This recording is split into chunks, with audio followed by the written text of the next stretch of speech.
Shalom, my friends. This is Deception Part 2. We'll now briefly examine some of our claims from Part 1. What do we know at this stage has been added? The Jewish oral laws have been added. How Satan has influenced the translations of the Gospels to try and destroy Yahweh's word. The Greek translation of Matthew 23, 1-3 in the King James Version says this: Then spake Jesus to the multitude and to his disciples, saying, The scribes and the Pharisees sit in Moses' seat. All therefore, whatsoever they bid you observe, that observe and do. So the Pharisees, the Jews, they would sit in a special seat which they called Moses' seat in the synagogue. And when they sat in Moses' seat, all they would basically do was read the Torah, read Moses' laws, instructions. But the translation basically says, all therefore whatsoever they bid you observe, that observe and do. And basically saying everything they say, follow. The King James Bible was translated from the Greek, which had been translated from the Aramaic, which had been translated from the Hebrew, and then into English. However, an ancient Hebrew version of Matthew's Gospel has been brought into light. So the Hebrew Matthew 23, 2-3 basically says, The Pharisees and sages sit upon the seat of Moses. Therefore that he, Moses, says to you, diligently do. But according to their reforms, takanot, and their precedents, Mayaisms, do not do, because they talk, but they do not do.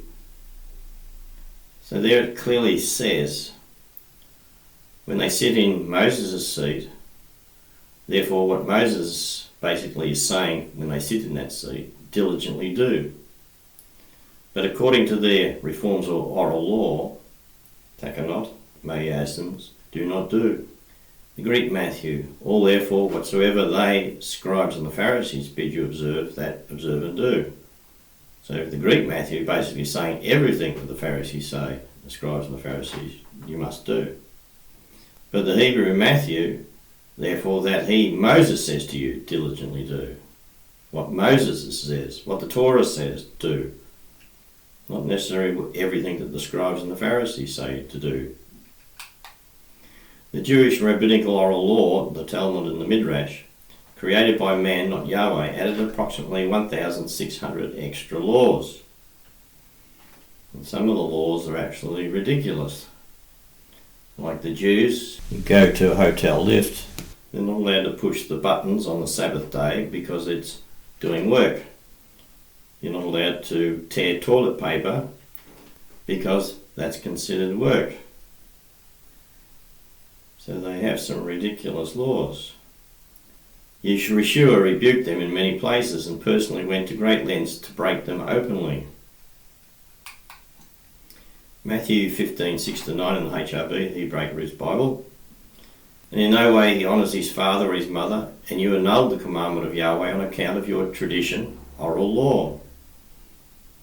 Hypocrites, well did Isaiah prophesy concerning you, saying, This people draws near to me with their mouth, and with their lips honour me, but their heart holds far off from me. But in vain they worship me, teaching as doctrines the commandments of men, or the oral law. Isaiah 29:13. So Yeshua was basically saying, in vain they worship me, because they teach all these oral laws. Washing of hands, washing of this, doing that, not doing this, not doing certain things. And it's just an oral law. They're not following Yahweh's laws. In Mark 7-9, and he said to them, Well do you do to set aside the commandments of Yahweh, so that you may establish your own tradition. Again, their oral law. Colossians 2:8. Watch that there not be one misleading you through philosophy and empty deceit, according to the tradition of men, according to the elements of the world, and not according to Messiah. And also we have a lot of traditions in our Christian culture, basically passed down from the Catholic Church. Worshipping on Sunday. law, made by man, not by Yahweh. Communion, baptism of children, following Easter and Christmas, all oral traditions, not from Yahweh. Confession, oral law. John 9, 1-7. And here's a great example of how Yeshua really emphasized not to follow the oral law. He saw a blind man from his mother's womb, and his disciples asked him, saying, "Our Master, who sinned, this one or his parents, that he was born blind?"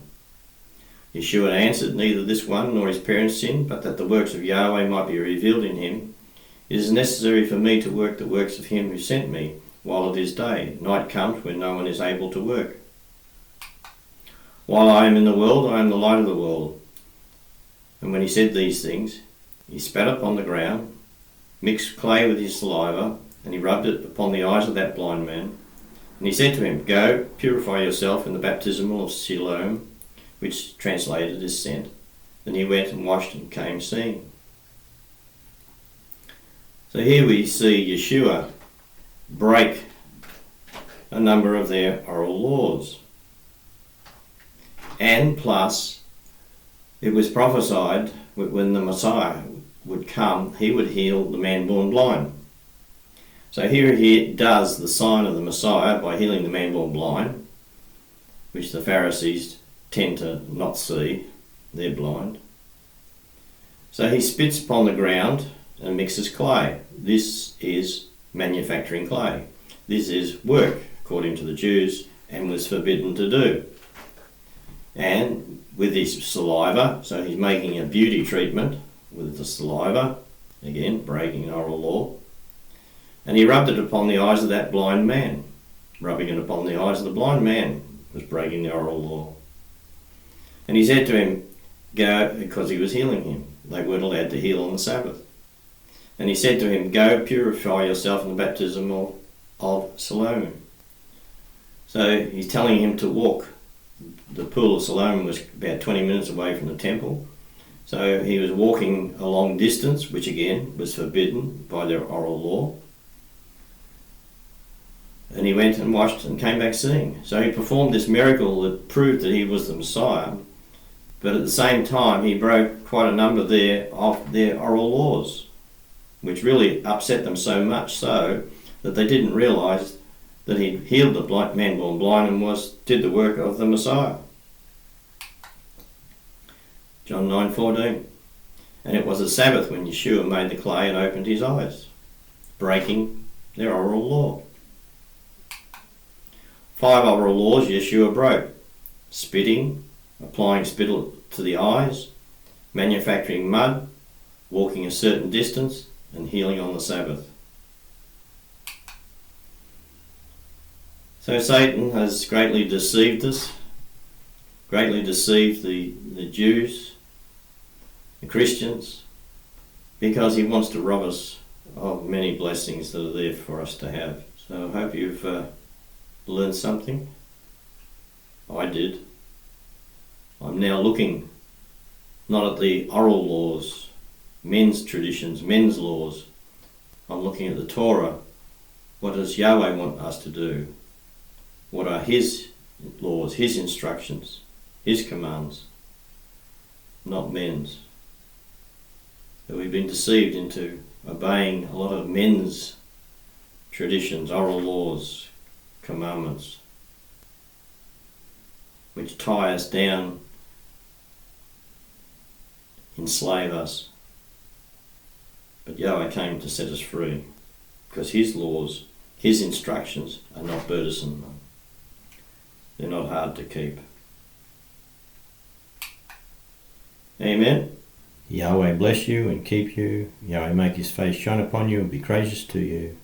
Yahweh lift up his countenance upon you and give you peace. Shalom.